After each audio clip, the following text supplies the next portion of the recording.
PC Sharma आए दिन अपने बयानों को लेकर सुर्खियों में रहते हैं, तो आज फिर उन्होंने भाजपा पर बयान दिया। उन्होंने कहा कि भाजपा नेता जनता के बीच नहीं जा रहे, केवल वर्चुअल रैली कर रहे हैं। बोले सीएम 2.5 महीने बाद इंदौर जा रहे हैं और जबकि कांग्रेस नेता संकट काल में जनता के बीच रहे, जिसके चलते उन्होंने किसानों की परेशानी को भी व्यक्त किया और कहा लोगों के काम धंधे बंद पड़े हुए हैं, लेकिन इसके बावजूद राशन वितरण नहीं किया जा रहा। और कमलनाथ को लेकर भी पीसी शर्मा ने बयान दिया। आइए सुनाते हैं आपको।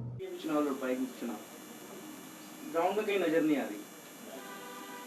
देखिए, अभी भारतीय जनता पार्टी के जितने नेता हैं ये वर्चुअल रैली कर रहे हैं। अमित शाह जी से लेके जितने बड़े बड़े नेता हैं ये कहाँ जा रहे हैं जनता के बीच में। और तो और इंदौर मुख्यमंत्री जी 2.5 महीने के बाद जा रहे हैं और इंदौर के लोग कह रहे हैं बहुत देर कर दी हुजूर आते आते। 2.5 महीने सबसे हिंदुस्तान का छठा शहर जो संक्रमित है, लेकिन कोई मंत्री या कोई नेता वहाँ नहीं गया उन लोगों की कुशल क्षेम पूछने के लिए। अगर क्या है कि जब भी कहीं तो मुख्यमंत्री या मंत्री पहुँच कर सब चीज़ों की मीटिंग लेते हैं जो आज लेने जा रहे हैं कलेक्ट्रेट में, तो मैं सोचता हूँ कि इंदौर में इतना बिगाड़ नहीं होता। और कहाँ गए लोग, कहाँ मिले उनके नेता है वहाँ।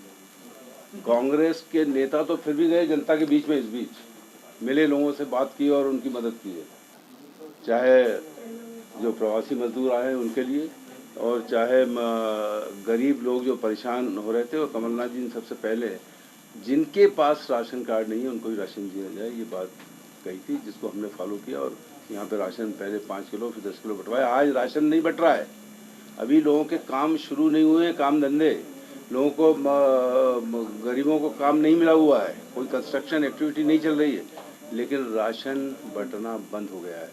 किसी पेपर में छपा भी था कि वो बीजेपी के नेताओं की पर्ची से ही बंट रहा है। मैं समझता हूँ ये बड़ा दुखद है। किसान परेशान है, उनका पेमेंट नहीं हो रहा है, लंबी लाइन लगी है।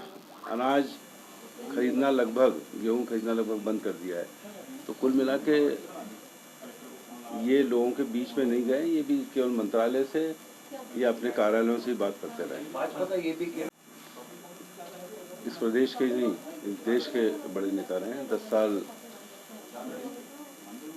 केंद्र में, सालों साल केंद्र में मंत्री रहे और वहाँ की सियासत को चलाया है। वहाँ के संसदीय कार्य मंत्री रहे और प्रधान जो भी कांग्रेस के प्रधानमंत्री रहे, चाहे मनमोहन सिंह जी या नरसिम्हा राव जी के ज़माने में, पूरा फ्लोर मैनेजमेंट वो करते थे। और मैं समझता हूँ कि बहुत अचीवमेंट है। और 15 महीने भी नहीं, वो कहते हैं 11.5 महीने थे। 1 महीने तो ये सौदेबाजी और ख़रीद फरोख्त में जो कर रही थी बीजेपी, उसमें निकल गया। 2 महीने निकल गए लोकसभा के चुनाव में, 2.5 महीने। तो कुल मिला के 11 साढ़े 11 महीने में जो एक छवि उन्होंने इस प्रदेश की बनाई थी, कर्नाटक, आंध्रा और बड़े बड़े प्रदेश जो विकसित प्रदेश थे उनके मामले में महाराष्ट्र जैसी, उसको मटिया मेट कर दिया अभी की सरकार ने। इन 2.5 महीनों के अंदर बेरोजगारी 15 लाख से ज़्यादा बेरोजगार लोग हो गए हैं। मजदूरों को रोजगार नहीं, उनके अकाउंट में पैसे भेजना था वो नहीं भेजे।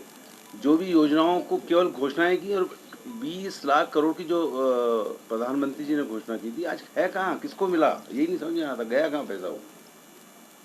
मुख्यमंत्री जी आए नरोत्तम मिश्रा जी के यहाँ, कहा गया कि साहब वो संकट मोचक है, वो चले तो वहाँ अनूप मिश्रा और सभी से मिल रहे हैं एक एक करके, जब पवैया जी से और सभी नेताओं।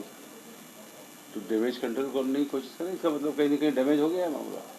दूसरा, मंत्रिमंडल का विस्तार 3 बार तारीखें आई, गवर्नर से मिल लिए, दिल्ली आए, वो हो नहीं पा रहा है।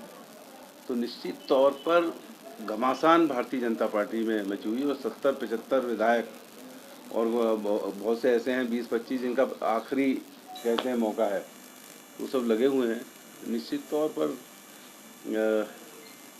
एक बात कही है कहीं पूर्व मुख्यमंत्री जी ने, जिनको ये बीजेपी हल्के में ले रही, जिनने एक बार प्रधानमंत्री जी से कह दिया था कि जब मैं केंद्रीय मंत्री था, आप मुख्यमंत्री थे, हमने बहुत पैसे दिए, अब आपकी बारी है। तो प्रधानमंत्री ने हम बहुत पैसा देंगे, पर तब भी नहीं दिया और अब भी नहीं दे रहे हैं प्रधानमंत्री जी। तो उनने कहा था कि जो सियासत आपने शुरू की है ख़त्म कमलनाथ जी करेंगे। देखना शराब की दुकानों पर महिला आबकारी निरीक्षक शराब बेचती हुई नजर आएंगी तो कौन सा सम्मान और कौन सी बहुत ही ताज्जुब और आश्चर्यजनक बात है कि महिला जिसको देवी स्वरूप इस देश के अंदर माना जाता है, शराब बेचने के लिए इतने उतारू हूँ कि राजस्व निरीक्षक या आबकारी निरीक्षक उनसे शराब बिकवाई जाएगी। ये इसकी जितनी निंदा की जाए उतनी कम है। और मंदिर और धर्मस्थल, मंदिर मस्जिद गुरुद्वारे चर्च इसको खोल नहीं रहे, रेस्टोरेंट और बाकी सब खोल दिया, मॉल वगैरह, लेकिन इसको खोलने में दिक्कत आ रही है। मैं समझता हूँ कि क्या इस भारतीय जनता पार्टी जो धर्म की हमेशा बात करती थी, धर्मों में आस्था खत्म हो गई है, हिंदू धर्म में आस्था खत्म हो गई है, जो डर रहे हैं मंदिर खोलने में। मैं समझता हूँ कि जितनी सोशल डिस्टेंसिंग और जितना डिसिप्लिन धर्म स्थलों पे हो सकता है, मंदिरों में हो सकता है, मंदिर मस्जिद गुरुद्वारा चर्च में हो सकता है, उतना ये मॉल और रेस्टोरेंट और इन सब में नहीं होगा। इसलिए तुरंत धर्मस्थल, सभी धर्मों के धर्मस्थल तुरंत खोलने के आदेश मध्य प्रदेश की सरकार को देना चाहिए।